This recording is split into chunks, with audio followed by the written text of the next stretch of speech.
오늘 우리가 함께 대하실 하나님의 말씀은 사도행전 12장 1절로 5절에 있는 말씀입니다.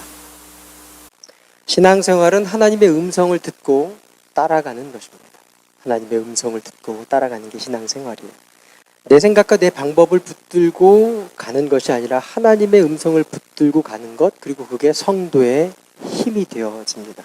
그래서 하나님의 음성이 들리는 성도와 들리지 않는 성도에는 분명한 차이가 있습니다. 성도는 흔들리지 않는 하나님의 인도하심을 받는 것, 그것은 한결같은 하나님의 음성이 그 성도 안에 담겨져 있느냐, 그렇지 않느냐의 차이가 될 것입니다.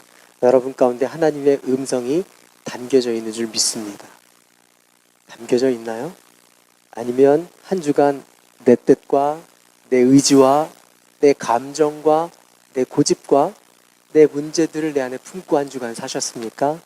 아니면 하나님의 음성을 붙들고, 물론 내 방법도 내 생각도 내 고집도 내 모든 것도 다 있지만 그럼에도 불구하고 하나님의 음성을 붙들고 사셨습니까? 완벽하지도 또 완전하지도 않은 우리의 생각을 붙들고 산다는 건 흔들릴 수밖에 없는 인생을 살게 돼요.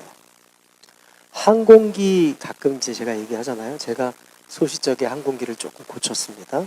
군대에서도 좀 고쳤고 학교도 항공기를 나오기도 했고, 항공기를 보면 이게 조종석에 빼곡히 있는 계기들이 쫙 있어요. 그 계기들을 보면서 이제 항상 시계 비행과 계기 비행 이 두 가지로 나뉩니다. 시계 비행, 눈으로 보는 거죠. 착각 이게 아니고 시계 비행, 눈으로 보는 비행. 그래서 VFR이라고 해요. Visual Flight Rule 이렇게 얘기합니다. 이 계기 비행은 뭐냐면 인스트루먼트, 그러니까 이제 어떤 그 계기판을 의지해서 비행하는 것, 인스트루멘탈 플라이트 룰 이렇게 됩니다. 그래서 항공기를 조종하는 사람은 이 두 가지를 항상 중요하게 배우게 됩니다. 비행을 할 때 시계 비행만 하지 않고요, 이 계기 비행을 반드시 같이 하게 한다는 거예요. 왜냐하면 내 눈이 나의 상황과 나의 여건을 바라보면서 그걸 정확하게 보는 게 아니고 보면서 착각한다는 거예요. 그런 경험 있으세요? 왜 사람은 보고 싶은 것만 본다는 거예요. 지난주에 우리 박헌영 권사님이 무엇을 입고 오셨나요? 보신 분이 있나요? 네. 관심 있는 사람만 봤겠죠. 아무도 기억 못해요. 그렇죠? 아무도 기억 못하는데 그렇게 예쁘게들 하고 오는 거예요. 나만 이쁜 거죠. 그렇죠? 내가 보고 싶은 것만 보게 됩니다. 그런데 보고 싶은 것을 본다고 하면서도 우리의 눈은 정확하게 보는 게 아니고 착각하고 본다는 거예요. 왜냐하면 내가 그렇게 보고 싶어 하는 것을 보기 때문에 그래요. 예쁘다, 잘생겼다, 이 기준도 내가 저 사람 예뻐라는 기준으로 바라보니까 예쁜 거예요. 그러니 우리의 눈이 보는 것도 정확한가요? 정확하지 않습니다. 눈으로 보는 것 아무리 날이 좋고 아무리 바르게 가는 것 같아도 내 눈이 보는 것이 기준이 되면 착각한다라는 거예요. 왜냐하면 내 눈이 보고 싶은 걸 보기 때문에. 그래서 조종사들에게 강도 높게 훈련시키는 게 뭐냐면, 머리에 새겨지도록 가르치는 게 뭐냐면, 내 감각, 내 눈을 믿지 말고 앞에 있는 계기를 믿어라, 이걸 가르쳐요. 왜냐하면 우리의 인생과도 비슷하지만 비행기가 항상 청아하고 맑은 하늘만 나는 게 아니고요, 때로는 구름 속을 날 때도 있고 어두운 밤을 날 때도 있고 안개 속을 날 때도 있습니다. 그런데 참 신기한 건 그렇게 날면서 조종사의 눈은 착각을 한다는 거예요. 내가 왼쪽으로 기울어지고 있다, 이렇게 착각을 하면서 어둠 속에서 본다는 거예요. 그래서 그 감각과 눈이 보는 대로만 운전한다고 비행하면 어떻게 해요? 왼쪽으로 안 쏠리려고 오른쪽으로 자꾸 꺾어요. 그러면 내 비행기는 어디로 가고 있어요? 사실 오른쪽으로 가고 있어요. 그때 뭘 봐야 되냐면 계기판을 보라는 거죠. 내가 바로 가고 있는지. 제가 일했던 그 근무했던 곳은 이제 육군 항공이라고 헬리콥터 조종사들에게 늘 가르치는 게 그런 겁니다. 헬리콥터 조종사들은 안개나 구름낀들을 많이 가게 될 경우가 많아요. 산악지형을 많이 타고 가니까. 대부분의 사고가 그런 사고입니다. 나는 하늘을 날고 있는 것 같아요. 그래서 더 높이 올라가면 안 될 것 같아서 어떻게 해요?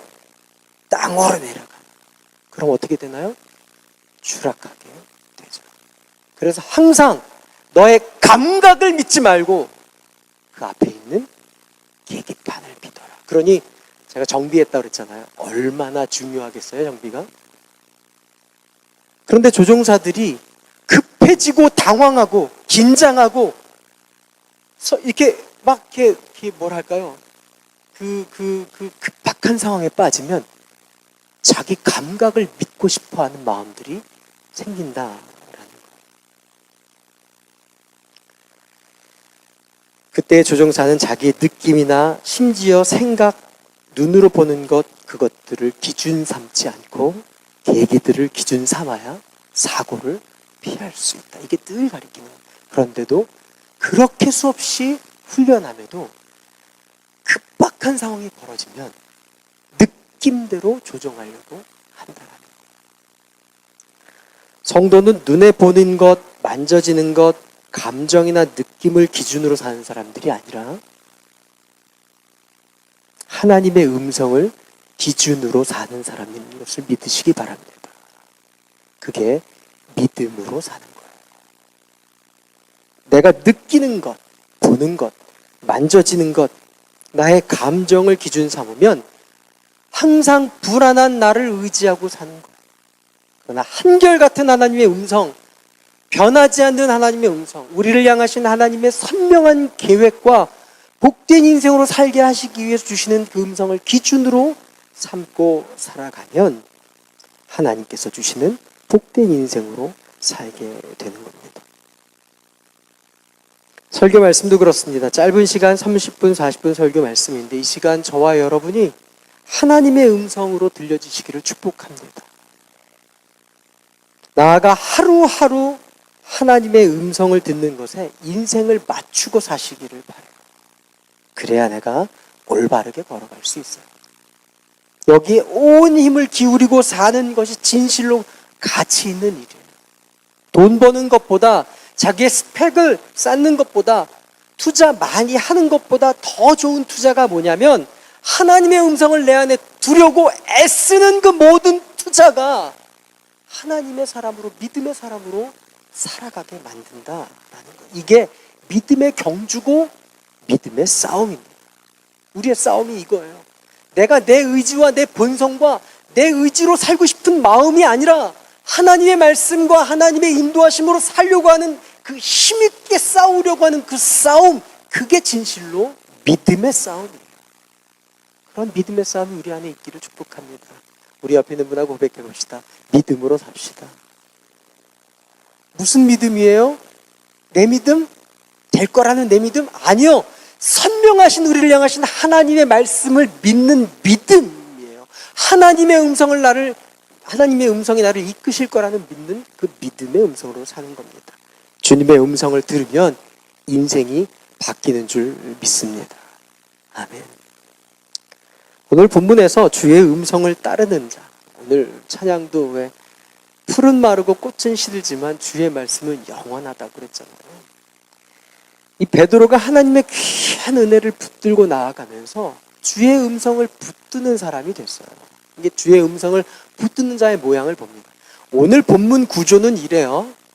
그 인터넷 방송 크게 신경 안 쓰셔도 너무 감사해요. 네. 오늘은 안에 있는 분들 은혜 많이 받으세요.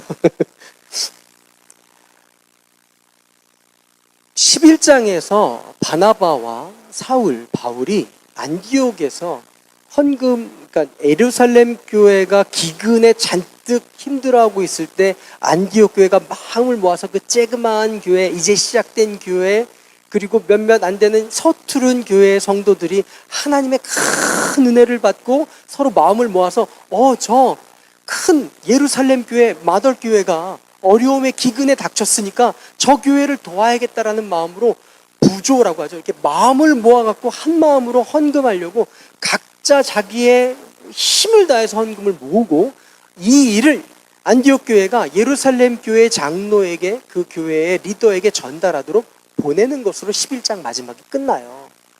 그래서 지난주에 그 얘기까지 끝냈잖아요. 헌금을 모아서 예루살렘 교회를 보냈다. 그래서 예루살렘 교회를 보냈어요. 그리고 나서 이 12장의 벼랑간 이 첫 마디가 뭐라고 되어 있습니까? 이 무렵 헤로드 왕이 손을 뻗어서 교회의 몇몇 사람들을 해하였다, 이렇게 나오잖아요.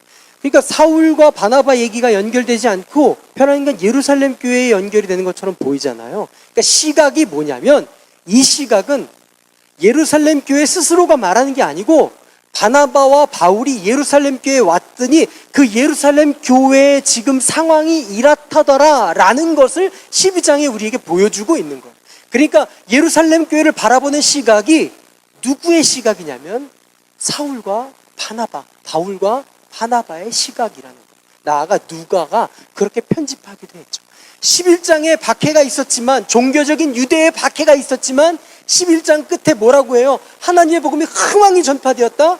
그리고 12장에 와서도 이 모든 예루살렘 교회 엉망진창인 이 상황을 설명하면서 그럼에도 불구하고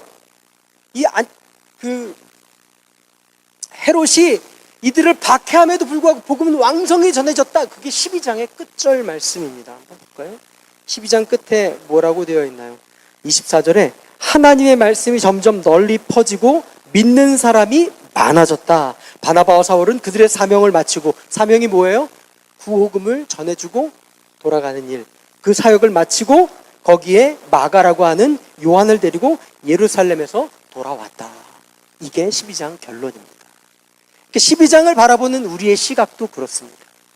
이제는 종교적으로 박해하는 것에서도 하나님의 복음이 그것에 연연하지 않고 창궐하고 하나님의 복음이 신나게 전파되었습니다. 그런데 그 중심이 예루살렘 교회가 아니고 어디였더라? 안디옥 교회가 되었더라. 촛대가 옮겨갔다, 이 얘기를 하는 거예요. 근데 12장에 와서도 정치적으로 탄압을 하는데도 불구하고 하나님의 복음은 여전히 왕성하게 이끌어가는데 그 촛대도 어디로 가는가? 안디옥 교회가 그 촛대를 이끌고 가고 있다는 것을 보여주고 있습니다.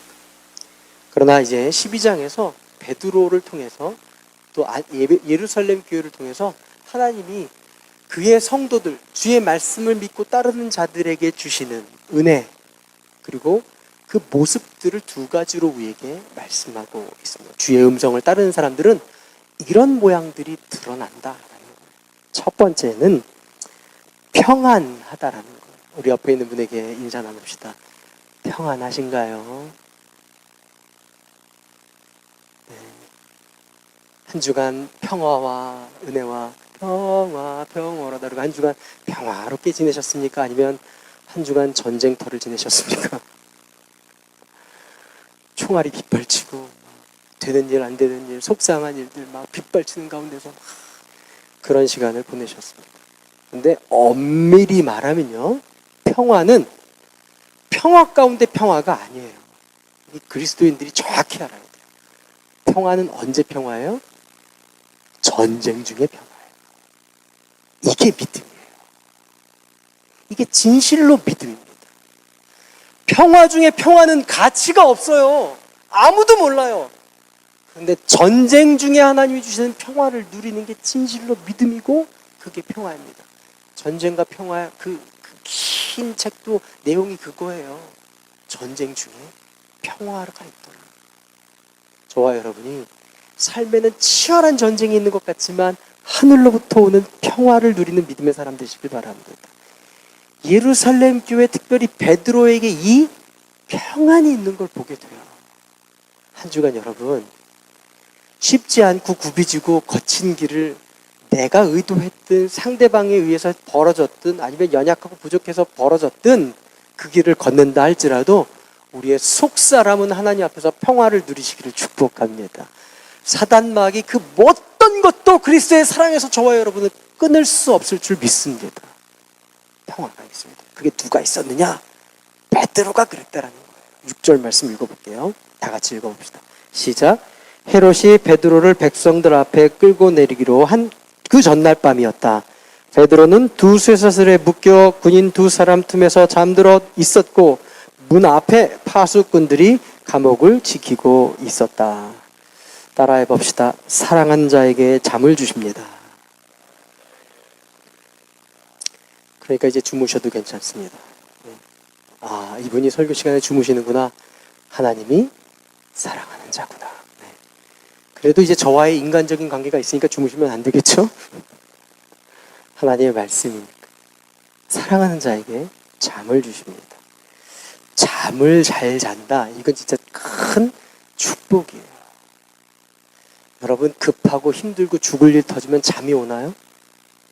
물론 그 가운데서도 잠 오는 분들을 제가 보기도 했어요. 됐잖아 이거죠. 될 대로 되라. 그것도 일종의 믿음일 수는 있지만 진짜 어렵고 힘든 일, 가슴이 찢어지는 일 가운데 참 경험해 본 분들은 눈물이 흐르면 흐르고 쪽잠을 자는 한이 있어도 잠이 안 와요. 근심과 걱정이 돼요. 오늘 베드로가 잠을 잤다. 이게 우리는 성경을 읽으면서 그냥 쓱 지나갈 수 있는 일인데, 헤롯이 누굴 죽였어요? 그 전에 오늘 본문에 보면 헤롯이 어떻게 했다고 합니까? 2절에 그는 먼저 요한과 형제간이 야고보를 칼로 죽였다 이렇게 나와요. 야고보 사도를 죽인 거예요. 그러니 베드로도 리더고 야고보도 예루살렘의 리더입니다. 야고보를 죽이니까 유대 사람들이 너무 좋아라는 거예요. 왜냐하면 예수 믿는 사람들이 너무 많아지니까 유대인들이 유대교가 위축을 당하니까 유대교가 망가지는 꼴을 못 보고 예수 믿는 사람이 죽는 걸 보니까 너무 반가운 거예요. 그래서 헤롯에게 박수를 막 치는 거예요. 아그리빠 1세거든요. 박수를 막 쳐요. 아그리빠 1세. 누가 그러더라고요. 헤롯이 왜 이렇게 자꾸 나오냐고. 아니 예수님 어렸을 때 죽였던 헤롯이 아직도 살아서 여기까지 있냐고. 그 헤롯하고는 다른 헤롯이에요. 성경을 자세하게 읽으셔야 돼요. 그 헤롯은 할아버지쯤 되는 헤롯 대왕이고 여기는 손자쯤 되는 아그리빠 1세예요. 이 아그리빠 1세는 로마하고 친로마, 그러니까 로마에게 잘 보이기 위해서 유대인들과 친유대의 정책을 펼치려고 애썼던 사람입니다. 유대인들의 환심을 살려고 하니까 야고보를 죽였어. 그러니까 너무 반가운 거예요. 지지율이 막 올라가는 거예요. 막 정치 얘기하고 싶어서 지지율이 막 올라가는 거예요. 그러니까 어떻게 해요? 야고보 죽였으니 또 누구 죽이면 더 올라가겠어요? 베드로 죽이면 더 올라가겠지. 그러고 베드로를 잡아서 죽이려고 했는데 언제 죽이면 훨씬 효과적이냐? 6월절에 죽이면 훨씬 효과적이에요. 왜요? 평상시 예루살렘에는 한 3만 5천 정도의 장정들만 있는데 6월절쯤 되면 한 15배 되는 사람들이 다 모여서 예배를 드리고 제사를 드리려고 오잖아요. 그러니까 그렇게 많은 유대인들이 모였을 때 베드로를 죽여버리면 인기가 급상승할 거라는 것을 믿고 베드로를 잡았네? 그런데 6월절에 사람을 못 죽여요. 그러니까 기다리는 거예요. 무교절 절기가 끝날 때까지 기다리고 있는 거예요. 그러니까 무교절 절기가 끝나기 본문에 뭐라고 되어 있습니까? 그는 잡아 가두고 백성 잡혔는데 뭐라고 그랬냐면 무교절 기간이 끝나면 백성들 앞에서 그를 끌어낼 속셈이다. 그게 4절에 있는 말이잖아요. 그러니까 그를 끌어내서 어떻게 하겠어요? 딱이 몇 대 때리고 끝난다는 얘기예요? 아니고 야고보처럼 죽이겠다는 얘기예요. 그럼 베드로는 뭘 알고 있는 걸까요? 지금 자기의 죽을 날을 알고 있는 사람. 감옥에 들어갔습니다. 그냥 언제 내가 무슨 일을 당할지 모르는, 그냥 어쩌다 풀려나겠지 이게 아니고 무교절 기간이 끝나면 베드로는 죽는다라는 걸 베드로도 알고 그 감옥 안에 들어간 상황이에요. 근데 감옥 안에서 베드로가 6절에 뭐라고 되어 있다고요? 헤롯이 베드로를 백성들 앞에서 끌어내기로 한 그 전날밤이면 그 다음날 밤 베드로는 죽을 것을 알고 있는 그 밤 베드로는 두 쇠사슬에 묶인 채 군인 두 사람 틈에서 뭐 했더라? 잠들어 있더라. 베드로가 자고 있습니다. 시편 127편 2절에 우리가 그토록 좋아하는 말씀, 너희가 일찍 일어나고 늦게 누우며 수고의 떡을 먹음이 헛되다.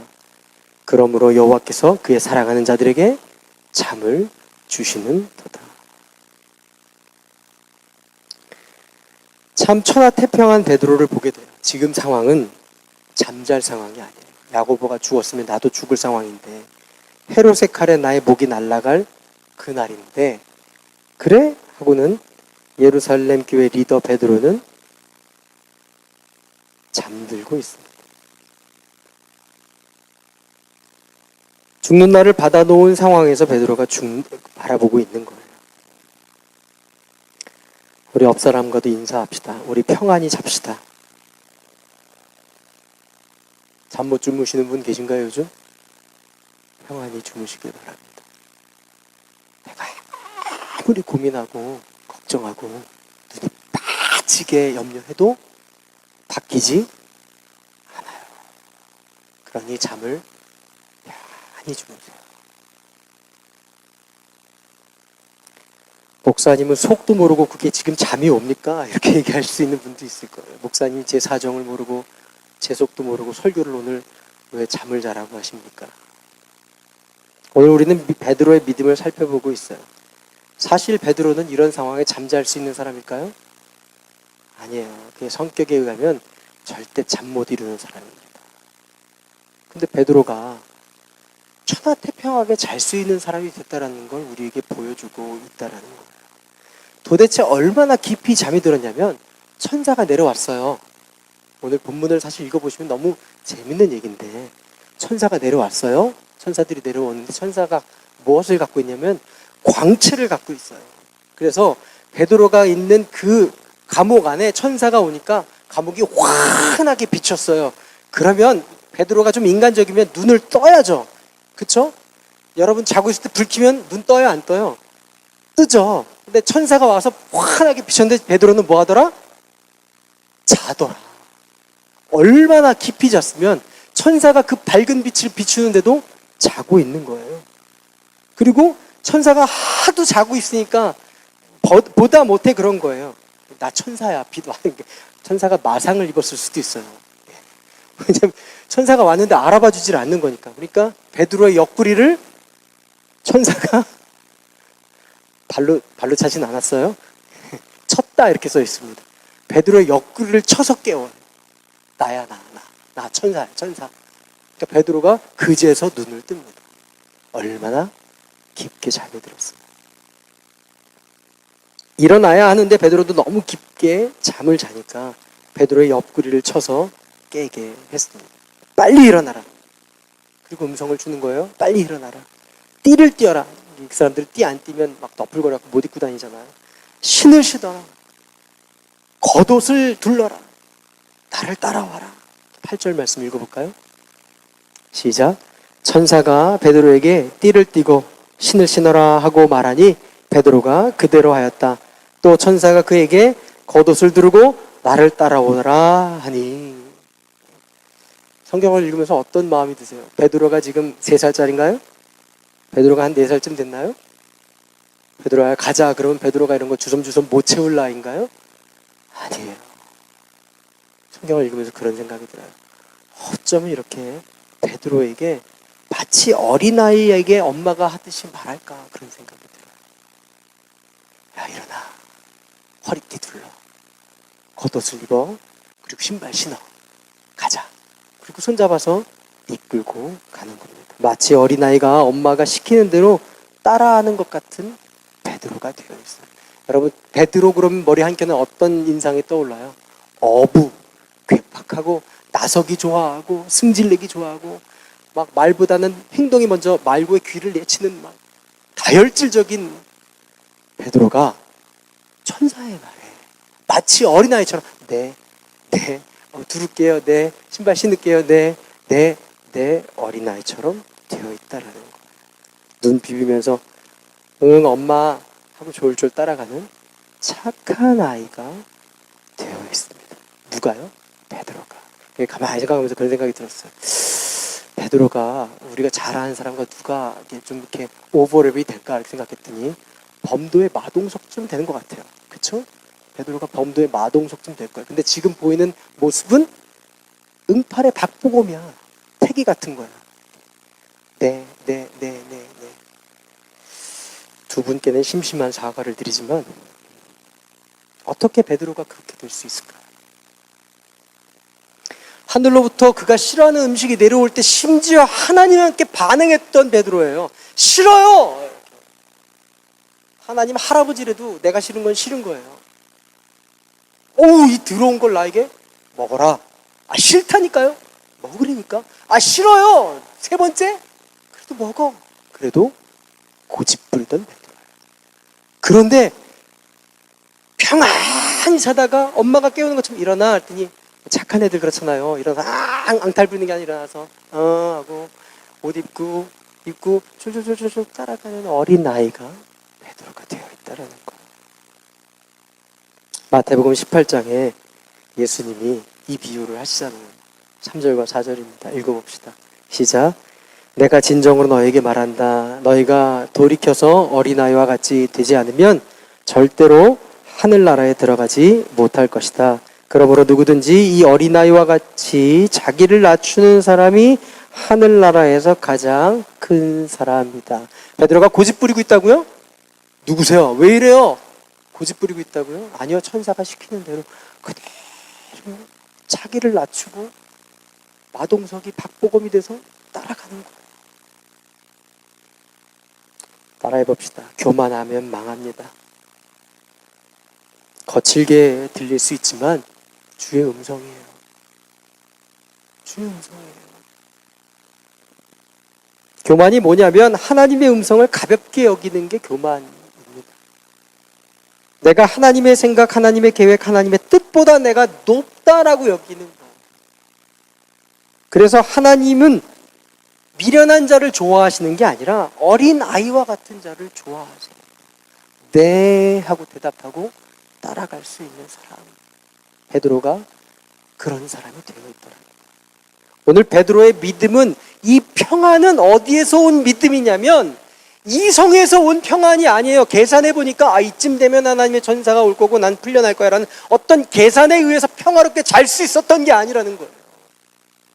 감성에서 오는 평안도 아닙니다. 느낌상 느낌 알지? 그 느낌 같은 느낌 알지? 지금쯤 너무 좋아 라고 오는 평안이 아니라는 거예요. 주님의 음성을 신뢰하기 때문에 온 평안이라는 거예요.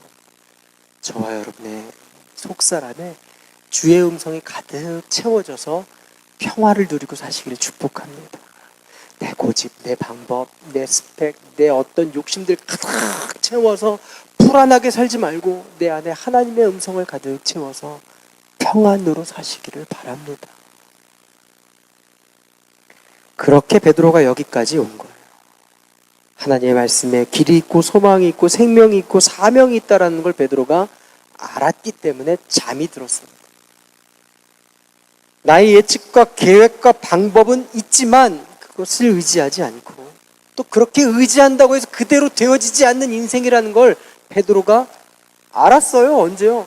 계속 기도하면서 깨닫게 하시는 거잖아요. 중요한 것은 현실 속에서 하나님의 음성을 받아들이는 겁니다. 우리의 삶의 현장에서 하나님의 음성을 받아들이길 바랍니다. 비행하고 있을 때 화창한 날씨에는 내 눈과 내 감각과 모든 것들을 다 의지하면서 정말 멋있게 비행하는 것 같이 보여도 어둡고 힘든 시간이 됐을 때도 내 감각과 내 눈을 의지하지 말고 하나님의 말씀을 의지하고 비행하시기를 축복합니다. 사실 화창한 날씨에도 내 눈은 보고 싶은 것만 보기 때문에 하나님이 원하시는 비행을 하는 건 아니에요. 현실 속에서 하나님의 음성을 받아들이는 게 필요해요. 큰 문제가 꽝 하고 터졌는데 그 안에서 역사하는 게 내 불안함과 내 감각과 내 욕심과 내 이성이 아니라 내 안에 살아계신 하나님의 음성이 운행해서 평화를 맛보고 사시기를 축복합니다. 받아들이게 하시는 주님의 고난을 받아들이시길 바랍니다. 고난도 주님은 선용하시고 아픔도 사용하십니다. 나의 부끄러움도 들춰내서 깨닫게 하셔요. 왜요? 너의 감각과 생각과 계획과 의지와 너의 모든 실력들을 의지하지 말고 누굴 의지하라고요? 여호와의 말씀을 의지하라고 때로는 그 모든 고통과 어려움과 고난을 선용하셔서 우리를 깨닫게 하신다라는 거예요. 한 번 받아들이는 게 중요해요. 한 번 믿는 게 중요해요. 푹 잠기는 게 중요하다. 그냥 어정쩡 이것도 저것도 한번 그 사이를 어떻게 삐지구나, 그게 아니고 그냥 이걸 싹 잊어버리고 푹 한 번 잠기고 완전히 믿어버리는 그 경험이 중요하다는 거예요. 그걸 누가 했다? 베드로가 했다.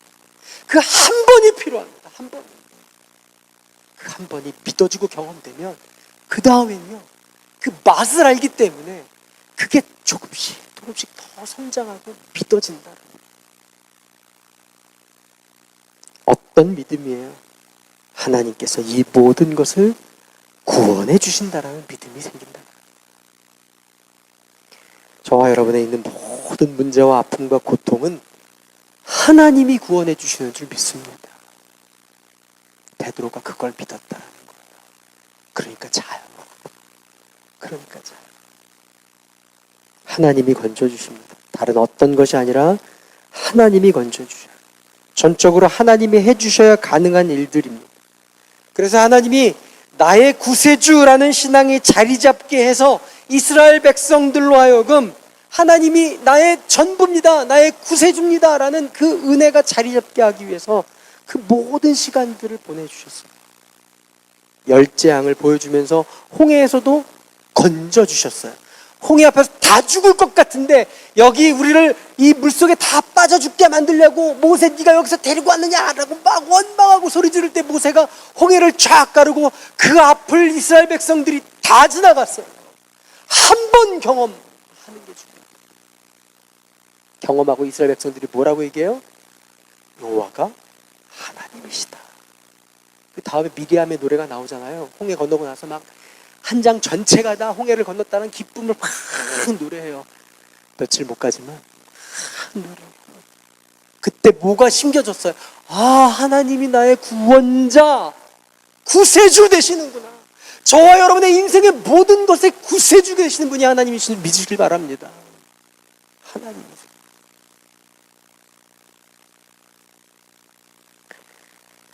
홍해를 건져주시고 그들을 자유케 하셨잖아요. 그들 스스로가 도저히 해결할 수 없는 그 상황에서 하나님이 건져주셨습니다. 그게 은혜예요. 하나님의 은혜가 임하는 것이 구원입니다. 건져주십니다. 성도 여러분, 저와 여러분의 삶에 하나님의 구원이 가득 넘치시기를 바랍니다. 구원하심은 누구에게 있다고요?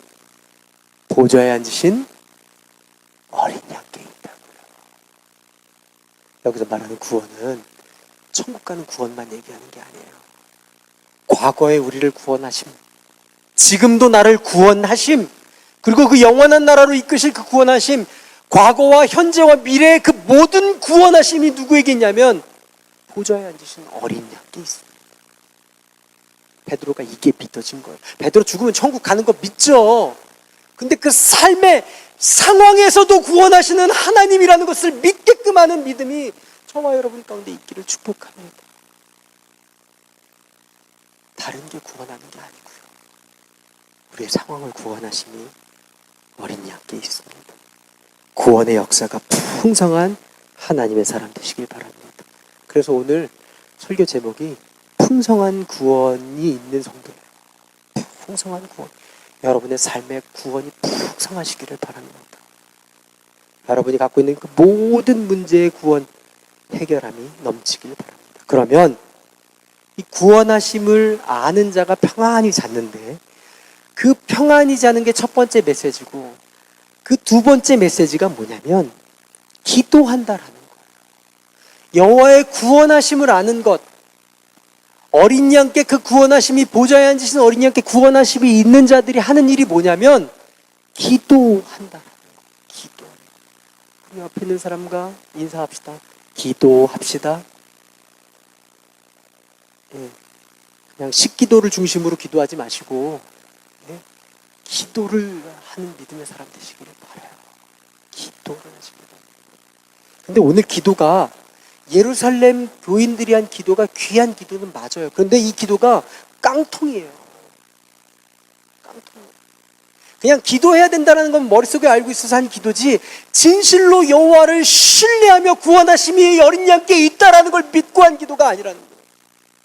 그걸 사도 바울과 안디옥에서 온 바나바가 봤다라는 거예요. 그래서 남기는 거예요. 기도를 하더라도 보좌에 앉으신 어린 양께서 우리를 구원하실 것이라는 확신을 가지고 기도하는 믿음의 사람 되시길 바랍니다. 이들이 기도를 했어요. 너무 귀한 일이에요. 근데 기도해놓고 베드로가 풀려났잖아요. 이게 엄청난 일이에요. 양쪽 베드로의 팔 수갑 양쪽에 군인들이 차고, 그 감옥 안에 양쪽에 군인, 밖에 군인 차고 있고, 하루 4교대 4명씩 돌아가면서 한 거잖아요. 그럼 그 틈이 있어요. 근데 천사가 나타났을 때 이 둘은 재우고 옷고도 풀고, 베드로는 이렇게 깨웠겠지, 깨우고, 그래갖고 일으켜 세우고 밖으로 나와서 모두가 잠든 사이에, 탈옥이라고 해야 되나 이걸, 데리고 나오셨잖아요. 성령님이 천사들이 데리고 나와서 베드로가 나오면서 뭘 깨달았어요? 이거 내가 한 거 아니야. 물론 여호와를 절대 신뢰하고 잤지만 이렇게 하셨어? 보드로가 아닙니다. 베드로도 깨달은 거예요. 우와, 이 힘이 어디서 왔어요? 예루살렘에서 성도들이 기도하겠지? 그러고 마가의 다락방 너무나 인기가 많잖아요. 거기서 누가 뭘 했어요? 예수님이 잡히시기 전날 밤에 그 떡 나누던 데가 마가의 다락방이잖아요. 그리고 또 성령이 오시기 위해서 기도한 데가 마가의 집 아니에요. 거기에 갔다고, 그 기도 처소에, 그 예루살렘 기도방에 갔다고요. 그때 성도들이 모여있고 밖에서 나 베드로야 하고 소리 지르니까 어떻게 했어요? 성도들이 일제히 다 뛰쳐나오면서 할렐루야, 하나님이 하셨습니다, 천구성 이렇게 하셨군요, 기뻐했다고요? 오늘 그 이름 까먹었네. 누구예요?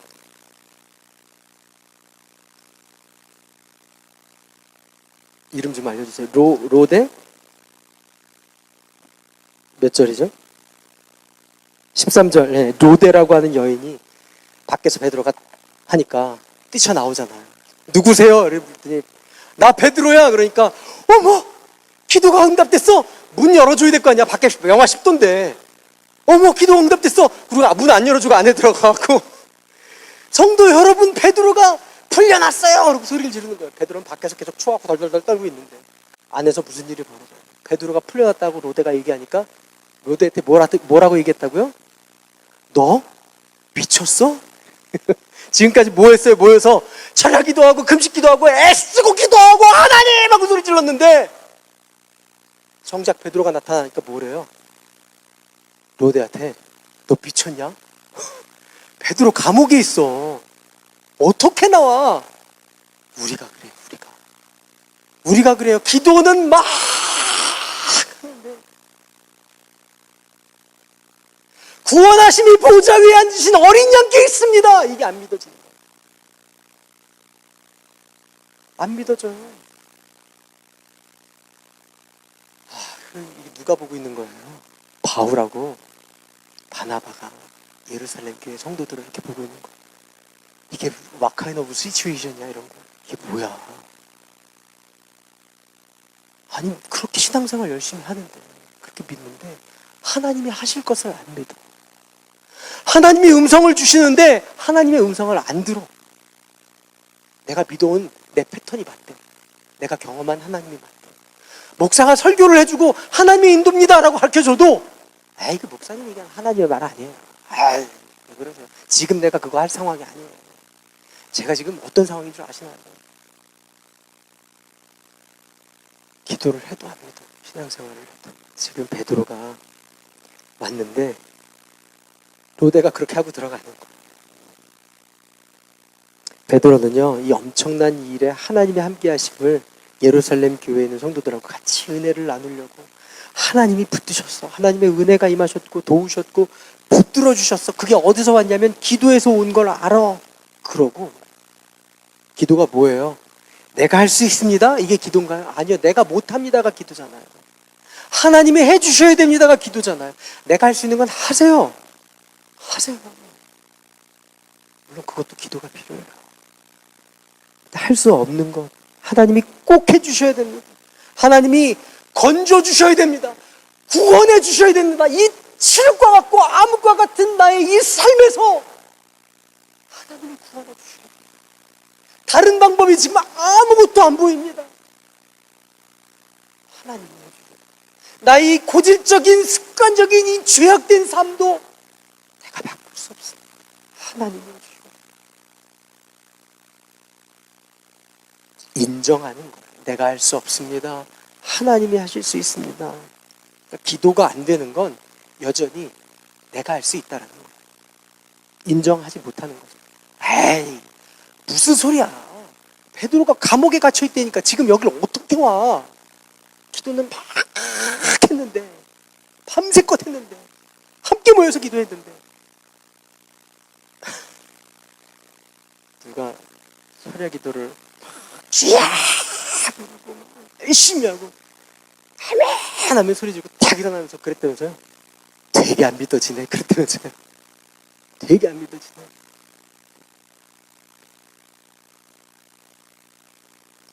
때문에 우리의 삶에 오고 가는 모든 고난의 시간이 나쁜 것은 아니에요. 왜냐하면 우리로 겸손히 기도하는 사람이 되게 하시기 때문에 그래요. 요즘 새벽에 이사야서를 함께 대하고 있잖아요. 묵상에. 하나님이 경고하시는 거예요. 뭐라고 경고하시냐면 하나님을 그 마음에 두기를 싫어하지 마라. 하나님 마음 그 안에 둬라. 하나님 두기를 싫어하면 삶의 범죄가 늘어날 수밖에 없다. 이 얘기를 하시는 거예요. 뭐 일부러 훈련시키고 무슨 뭐 종처럼 끌고 가려고 하는 게 아니라 내 안에 하나님이 계셔야 네 삶이 거룩해지고 하나님의 뜻대로 살아가는 인생이 되고 범죄가 적어. 이거를 가리키기 위해서 이스라엘 백성들 남유다와 그 주변 나라들 뭐 암몬뿐만 아니라 여러 나라들에게 다 경고하시잖아요. 하나님이. 그런데 그 경고를 안 듣고 그들 마음에 하나님 두기를 싫어하니까 고통 속에 들어가요. 그러면 고통 속에 들어가면 하나님 이렇게 보고 있다가 아이고 꼬숩다. 하나님 말씀 안 듣더니 쌤통이다. 잘 됐다. 그러고 하나님이 그 앞에서 기뻐하시나요? 아니에요. 성령님도 마찬가지예요. 우리 안에 하나님의 말씀이 없이 막 우리가 이리저리 흔들리고 다닐 때 우리 안에 계신 성령님이 뭐 하신다고요? 밤낮으로 무시로 기도하신다. 탄식하신다. 성경은 그렇게 얘기해요. 중보기도 하신다. 그렇게 말하지 마. 그렇게 걸어가지 마. 그렇게 끌고 가지 마. 인생을 그렇게 멋대로 가지 마라고 끊임없이 성령님이 옆에서 눈물을 흘리면서 그 길이 아니야. 그렇게 생각 먹지 마. 이 길이야. 이 길이야. 이 길이야. 가르쳐 주신다.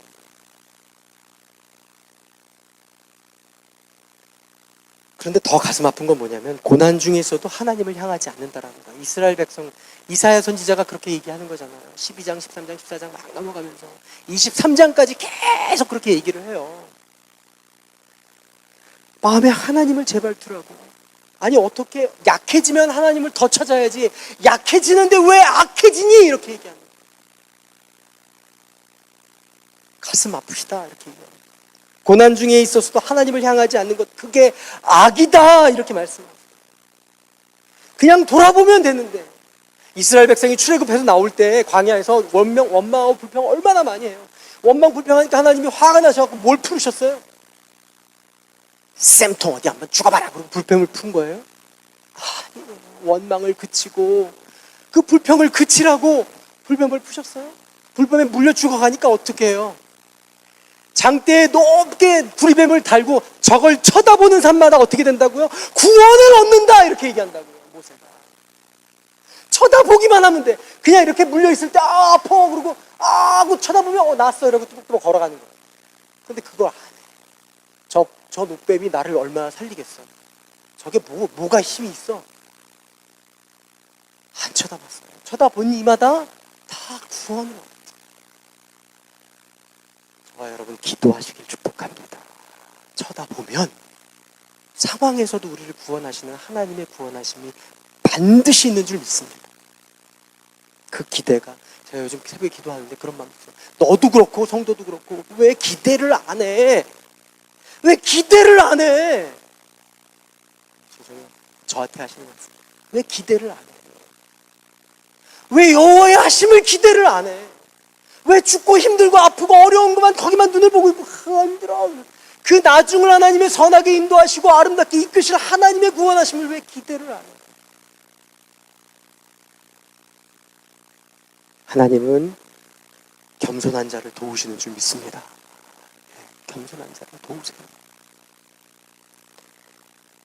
그래서 야고보 사도가 자문 말씀 이용해서 이렇게 얘기하잖아요. 하나님께서는 교만한 자를 물리치시고 겸손한 사람들에게 은혜를 주신다. 야고보서 4장 6절에 있는 말씀. 예수님 팔복, 산상수훈의 팔복에서도 그렇게 말씀하시잖아요. 심령이 가난한 자, 하나님 없이는 내가 하루도 살 수 없습니다. 이렇게 가난해져 있는 사람, 다른 것으로는 채울 수 없고 하나님만이 나를 채울 수 있습니다. 가난해져 있는 사람들이 천국을 맛본다. 그렇게 얘기하시고, 그 다음에 뭐라고 해요? 애통하는 자가, 하나님 앞에 간절히 부르짖고 애통하는 자가 뭘 얻는다고요? 위로를 얻는다고요. 하나님의 위로가 거의 애통해서 와요.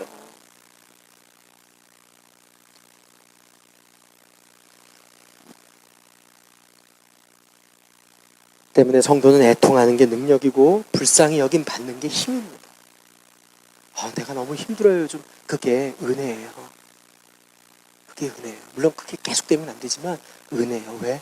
하나님 찾으니까, 하나님 붙드니까, 요만큼 떠나지 않고 하나님 말씀 붙들고 사니까.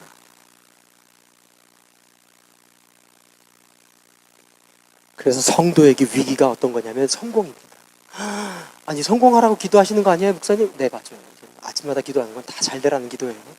벌레라, 고난 가운데 있어라, 그런 기도가 아니고 다 해결되길 원하고, 금전적인 문제도 다 풀리시고, 관계도 다 풀리고, 직장도 더 좋은데 하나님의 인도하심을 받고 하나님의 건강을 누리고 다 잘 되라는 그 승리의 기도입니다. 그런데 그게 성도의 위기가 될 수 있다는 거예요. 왜? 내가 괜찮으면 하나님을 안 찾는다라는 거예요. 채울 것이 있을 때 위기예요. 없을 때는 겸손하고 믿음 있고 섬기고 돕고 나누고 아픈 자들과 함께 이해하고 용서할 줄 알고 나눌 줄 아는데, 뭔가 풀리고 되고 해결되고 이성을 만나고 사업이 되고 직장이 되고 가정이 풀리면 사람이 매력이 없어져요. 되게 신기해요. 은혜가 없어진다는 거예요. 은혜가 없으면 사람은 악해집니다. 되게 이기적이 되고요. 자기만을 알게 돼요.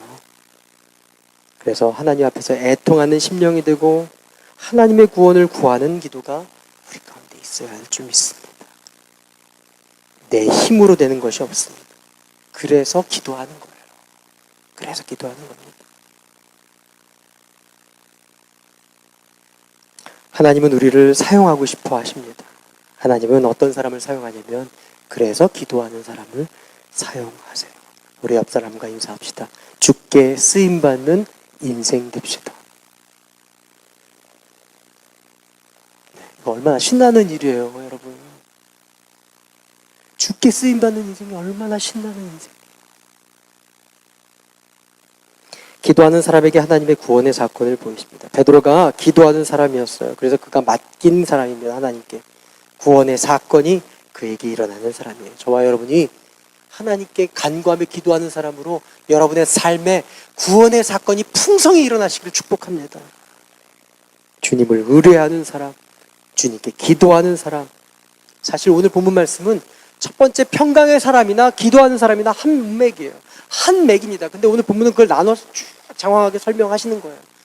이 예루살렘 교회를 통해서 의뢰하는 자가 기도하는 자고 기도하는 자가 의뢰하는 자예요.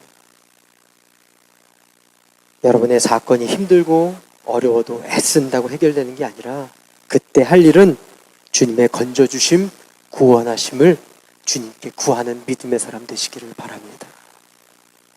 여러분의 삶에 하나님의 구원하신 사건이 풍성히 일어나길 원해요. 지혜와 명철과 노력이 아니라 구원하심이 보좌에 앉아 계신 어린 양께 있음을 믿고 기도하시길 바랍니다. 안 되는 일들, 전도도 그래요. 설득, 이해, 선물, 비유 맞춤 다 거기에 있지 않고요. 거기에 있지 않아요. 거기에 있지 않고 하나님의 은혜, 하나님의 구원하심이 이 사람에게 임하여 주시옵소서라고 기도해야 기도의 문이 열리는 줄 믿습니다. 물론 필요 없다가 아니에요. 관계를 맺기 위해서 열심히 해야죠. 그런데 그 열심히 맺는 건 맺는 거지만 열심히 맺었더니 보니까 그냥 그 관계는 됐는데 복음이 전달이 안 돼요. 참, 제가 10년을 넘게, 10년이 뭐예요? 한 15년을 넘게 기도하고 마음을 나누고 있는 사람 전도가 잘 안 돼. 깨닫게 하시는 게 그런 거예요.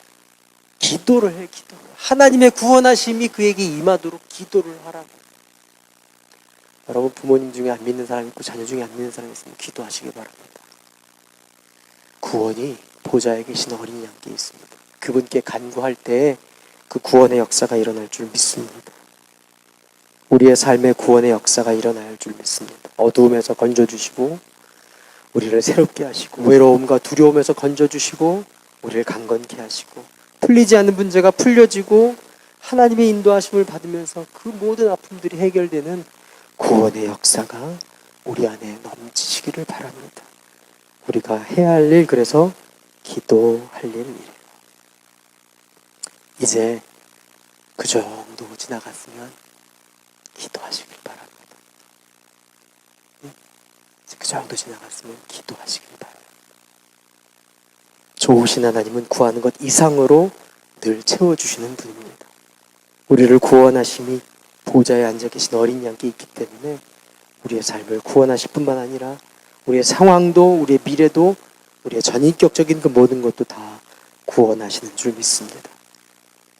그 구원하심이 어린 양께 있음을 믿고 나가는 하나님의 사람 되시기 바랍니다. 말씀을 맺겠습니다. 예루살렘 교회처럼 당황하지 말고 기도하시길 바랍니다. 기도하시길 바랍니다. 믿음 없이 기도해서 구원하심을 우리에게 보여주실 때 놀라지 말고 기뻐하시길 바랍니다. 우리 인생에 어려움이 없는 인생이 없고 힘듦이 없는 인생이 없고 아픔이 없는 인생이 없어요. 다 어렵고 힘들고 어려운 시간들을 다 보내고 있습니다. 그 가운데서도 벗어나야 하고 새롭게 되어야 할 힘을 하나님께 구하고 주님이 주시는 구원하심을 맛보시기 바랍니다. 우리 시간 함께 이 시간 기도할 때에 오늘 말씀을